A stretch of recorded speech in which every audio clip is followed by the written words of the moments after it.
Madam Chairman, and Secretary Yellen, you have created a team within Treasury to focus on climate change. You are also the chair of the Financial Stability Oversight Council, which is charged with identifying systemic risk to the financial system. I certainly understand that changes to weather patterns could pose risk to individual credits or insurance policyholders, but linking hypothetical climate scenarios to risk to the entire financial system seems to me highly speculative. And on the flip side, I worry that injecting ill-defined climate scenarios into financial regulation and supervision creates the immediate and very real risk of driving investment and credit allocation away from job-producing industries like fossil energy, an industry that still provides 80% of total energy consumed in the United States and remains the most affordable and reliable source of energy to the American economy.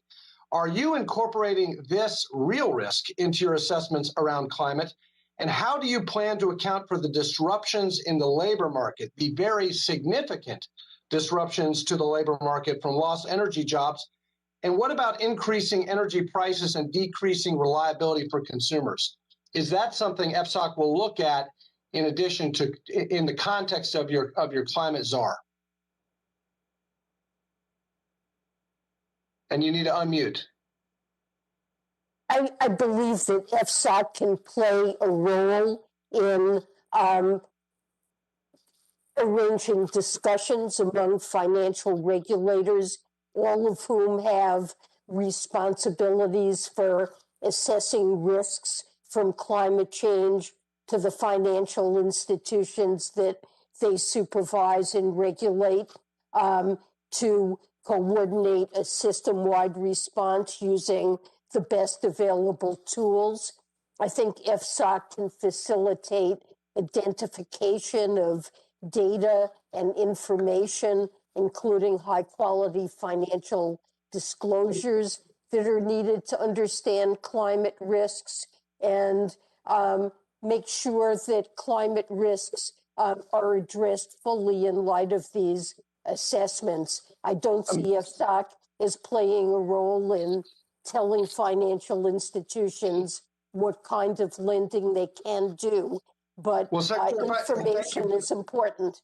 Thank you. And if just reclaiming my time, I would just encourage Treasury to consider the role that shifting consumption away from fossil energy towards renewables, despite the market's continued demand for fossil, that the impact that could have on the economy as well, and systemic risk, as opposed to just looking at hypothetical climate scenarios. Broadband, Madam Secretary, the pandemic has been especially hard for rural families who don't have broadband connection in my home state of Kentucky. And I'm glad that the American Rescue Plan allows for necessary investments in broadband. But one of the ongoing problems we've had is that funding on broadband infrastructure often goes to areas that already have broadband, and the dollars never get to underserved areas like in my district. I was disappointed that this committee, in the markup of the American Rescue Plan, rejected my amendment to dedicate funds to rural areas for broadband. Will you commit Treasury to using its authority to see that in the American Rescue Plan, broadband is spent first and foremost in underserved rural areas?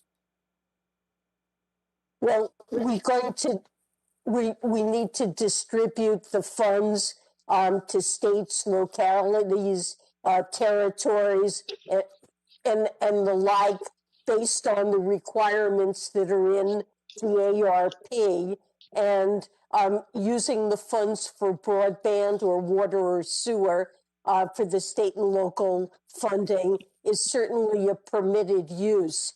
But we're going to give flexibility to the recipients of these funds as to precisely how they deploy them consistent with the requirements of the Act.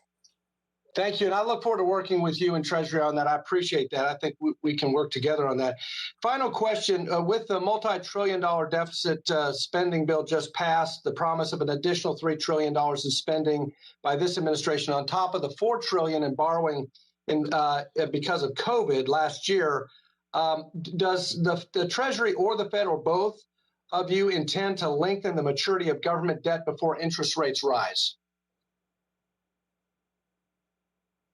Treasury has been looking at this question and has no current plans to do that.